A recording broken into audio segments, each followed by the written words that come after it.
Don't act all high and mighty over a measly $12,000. You're useless. Try cutting off your financial support and see if I care. Even though I've been sending money to my brother and his wife for 10 years, why do they have to berate me like this? Fine by me. With that, I firmly hung up the phone. They should be the ones worried, not me. I won't help them anymore, no matter what happens. My name is Angela. I live with my husband Niles and our son Seth. Niles is incredibly kind. He actively helps around the house and spends quality time with Seth. I've been living a happy life, but I have a concern.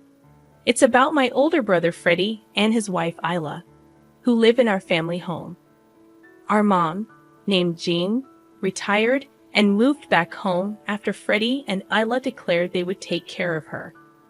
Growing up in a single-parent household, I was worried, so I gladly accepted Freddie's offer. To show my gratitude, I've been sending Mom $12,000 every month. But things seemed off after Freddie and Isla started managing the money. Whenever I forgot to send the money, Isla would angrily call me. Each time, I'd rush to transfer the funds. Mom's behavior also seemed strange lately. She's been distant on the phone, often comparing me to Freddie. Freddie has always struggled academically and isn't athletic. Mom used to complain about how Freddie didn't study as much as I did, but now the tables have turned. I didn't understand why Mom's attitude changed, but I never stopped the financial support. At the beginning of a new month, Isla calls my cell phone as usual. "Did you forget this month's money? What's the deal?" she scolds. "I'm sorry. I'll transfer it right away." "You're so clumsy. How do you even manage to raise a child?" Isla berated me, urging me to transfer the money quickly. I felt like I was being extorted and uneasy about the whole situation. Is this how financial support is supposed to work? Isla's aggressive behavior started when she first met our family. The first time she saw me, she scoffed. "Who's this plain girl?" "Freddie's sister." "No way." I was taken aback. I never expected such a comment from someone I just met. Mom defended me, and I remember that clearly. Isla's attire was a miniskirt and a flashy leopard print jacket. "Isn't it inappropriate to wear that to meet your fiance's family?" I thought so, but I didn't say anything. Isla's behavior only escalated from there. I vented to my husband, who was also upset. I found solace, but the idea of having her as family was disconcerting. However, Freddie wasn't the most sensible person either, so I assumed I'd get used to it. Their behavior worsened after moving into the family home. I wondered if Mom was okay living with them, but with work and raising Seth, I couldn't visit Mom and was left in the dark about the details of her well-being. Amidst our busy lives, Mom suddenly called at the end of the month as usual. I had just dropped my son off at the child care center and was about to head to work when I received a phone call from her. "What's wrong?" I asked, but Mom sounded furious. When I asked her to explain, she said something outrageous. "Where's this month's money?" I was shocked. I had already sent the money at the beginning of the month. I told her I transferred it to Freddie's account, but she angrily claimed she hadn't received it. Surprised, I asked her to check again, but she wouldn't listen. "You've become so irresponsible after all I did to raise you. Right now, you're sending less money.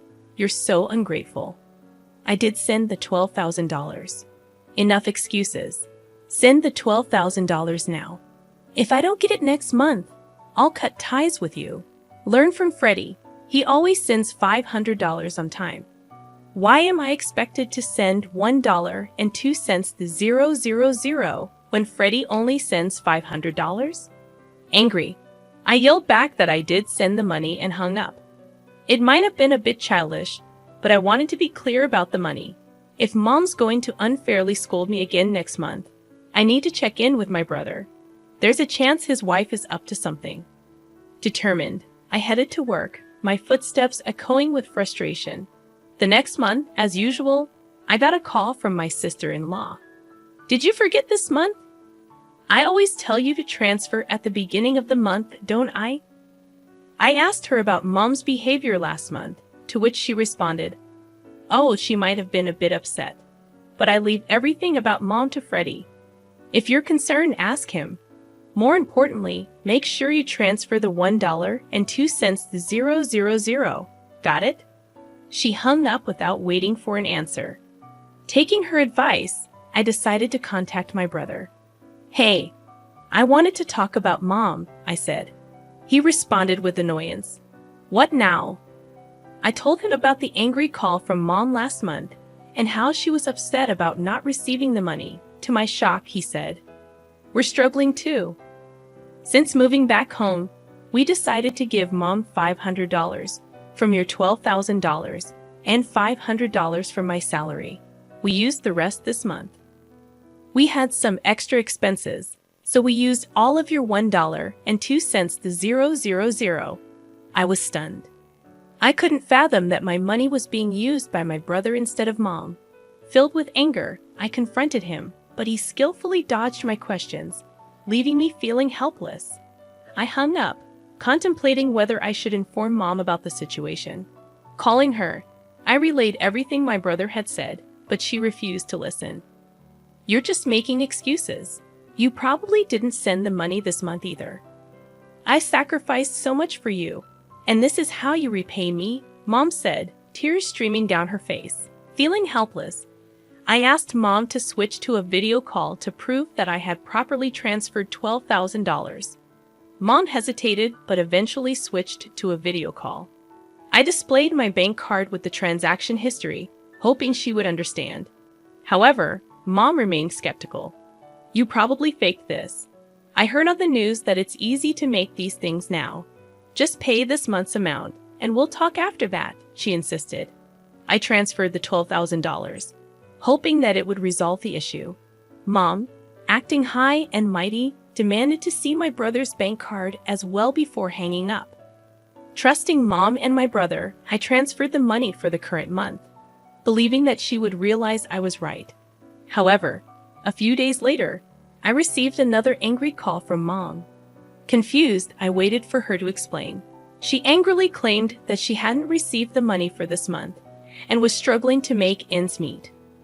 I insisted that I transferred the money on the day I called her and suggested checking with my brother. When I called my brother, he responded gruffly, claiming that Isla had the bank card, and it was none of my business how they used the money. Frustrated, I contacted my sister-in-law, who nervously laughed and admitted, "Oops, got caught. I saw the transfer from you and immediately withdrew the $12,000 to buy a designer bag. I plan to repay it soon, but I work part-time and haven't received my paycheck yet." I was incredulous. That money was intended for Mom, not for their leisure. Angrily, I demanded she return the $12,000. However, my sister-in-law snapped back, "Don't act all high and mighty over just $1.02 to 000. You're useless. You're a full-time worker. You must have more money. Just transfer another $1.02 to 000. I was furious. I couldn't believe my money was being used like this. That weekend, I went straight to my parents' house, and my brother and sister-in-law seemed surprised by my sudden visit. Mom welcomed me in, asking if I brought the money. I stated that I had transferred the money and wanted to confirm it, intending to see my brother's bank card. When I confronted my sister-in-law, she made a disgusted face. "Ila, you have the bank card, right? Show it to me." "Why should I show it to you?" "Because I transferred $12,000 to my brother's account," I insisted. However, she refused to show me. "You said you'd return it, right? You've received your paycheck by now, haven't you?" When I glared at her, she tried to dodge the question. "You're trying to blame me for not transferring, aren't you? I've transferred it properly." As we argued, Mom shouted in anger, "Angela, enough. I thought you brought the money. Ila would never misuse it." She pushed me towards the door. "If you came here for that, then go home. You're no longer my daughter." In my anger, I retorted, "Fine, I'll stop sending money. You might not know, but my brother and his wife aren't as good as you think. They told me they only give you $500 out of the $1, hand 2 cents to 000 I send. They're deceiving you. You're lying? Then I won't send money anymore, I declared. My brother sneered. Go ahead and stop. If you do, we're done. Gladly, I left my family home with those words. I'm done. I won't help them anymore, no matter what happens. When I told my husband about what happened at my family home, he comforted me, saying, Angela, you've been sending $12,000 for 10 years. It's okay to stop. Don't worry about it. Plus, your brother and his wife are there, right? They'll manage somehow. You're right. I'm sorry it came to this. It's okay. It's not your fault. Besides, sending money is a gesture of goodwill, right? Everyone's an adult. If they wanted to, they could get full-time jobs. You don't need to worry about them. Hearing that from my husband, I felt reassured. Right. Sending money is a matter of goodwill. My brother is an adult and has ways to earn money. I don't need to support my brother and mom's life, nor should I be forced to. I guess I've always felt obligated because I've been cleaning up after my brother and mom's mistakes for so long. I've always wondered why you had to take care of your family and brother. It seems strange, but I thought you were okay with it. Then it was fine. But now your family is me and Seth, right? You can help your family and brother if something happens. But you don't need to guarantee their livelihood every month. Hearing that from my husband felt like a weight had been lifted off my shoulders. Then, in the middle of the next month, my mobile phone rang incessantly. It was my brother and his wife. I had planned to sever ties with them, so I was curious about the call. Hello? Why didn't you send money this month? I told you I'd stop. Besides, you don't need it. You have each other, huh? Are you sure about that? We're done. I have nothing to do with you anymore, I said, hanging up. That evening, my sister-in-law was waiting outside my house when I returned from work, holding my son's hand. I was taken aback as she approached me aggressively, berating me in the hallway of my condo. Do you think you can get away with this? What do you mean? We've cut ties. Don't come here again. Hearing that, she stomped her foot in anger, yelling and cursing. Someone from the neighborhood must have called the police because they arrived shortly after. She was taken away by the police. In disbelief, I immediately called my brother. Lus stormed into your place and got arrested. Why did that happen? It's cruel of you to call the police. We're family. I didn't call them. Someone else did. Can you please have her stop asking for money? It's a bad influence on my son, and I don't want anything to do with you anymore. When I firmly responded, my brother went silent and then began pleading in a weak voice. Look, I work part-time, and Ula works part-time too. Mom's pension is small, and we can't live without your $12,000. You get that right. Most of the $12,000 goes to Lula's leisure, so you should be fine, right? No, it's not like that. Sure, she spends a bit recklessly. But we need the $12,000 for our lives. Please send it this month. Why should I support you? You probably only give Mom $500 anyway, I replied, hanging up. I decided never to answer calls from my brother or sister-in-law again. I received many texts from my brother, but I only looked at them and ignored them. My sister-in-law kept trying to contact me, which was annoying. But maybe because she was arrested, she didn't come to my house. A few months later, I finally got a call from Mom. Angela, Freddie hasn't been giving me money lately. I'm struggling.